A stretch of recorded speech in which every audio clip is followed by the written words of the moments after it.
আসসালামু আলাইকুম। পেনাল্টি কিকের আরও একটি নতুন ভিডিওতে আপনাদের সবাইকে স্বাগতম। কাল আরব আমিরাতের বিপক্ষে মাঠে নেমেছিল বাংলাদেশ নারী ফুটবল দল। জোড়া প্রীতি ম্যাচ খেলতে সংযুক্ত আরব আমিরাত সফরে গিয়েছিল বাংলাদেশ নারী ফুটবল দল। প্রথম ম্যাচে স্বাগতিকদের কাছে ৩-১ গোলে হেরে যায় পিটার বাটলারের শিষ্যরা। ভুল সূত্রে দ্বিতীয় ম্যাচে ঘুরে দাঁড়ানোর লক্ষ্য ছিল মেয়েদের, কিন্তু দ্বিতীয় ম্যাচেও একই ফলাফল। এই ম্যাচেও বাংলাদেশকে ৩-১ গোলে হারিয়েছে স্বাগতিক আরব আমিরাতের মেয়েরা।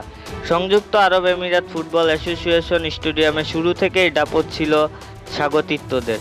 বাংলাদেশের মেয়েরাও সমান তালে লড়াই চেষ্টা চালায়, তবে ম্যাচের 18তম মিনিটে এলিজবেথ আরব আমিরাতকে এগিয়ে দেন। 28তম মিনিটের ব্যবধানে দ্বিগুণ করেন জর্জিয়া। প্রথম ম্যাচেও স্বাগতিকদের এই দুই ফুটবলার গোল করেছিলেন। 35তম মিনিটে পেনাল্টি কিক পায় বাংলাদেশ।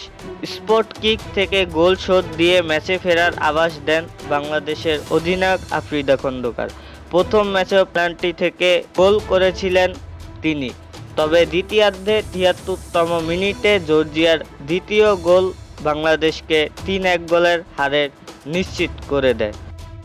ফুটবল নিয়ে আমাদের আজকের আপডেট এই পর্যন্তই ছিল। আমাদের চ্যানেল থেকে নিয়মিত ফুটবল সম্পর্কে আপডেট পেতে চ্যানেলটি সাবস্ক্রাইব করে রাখুন।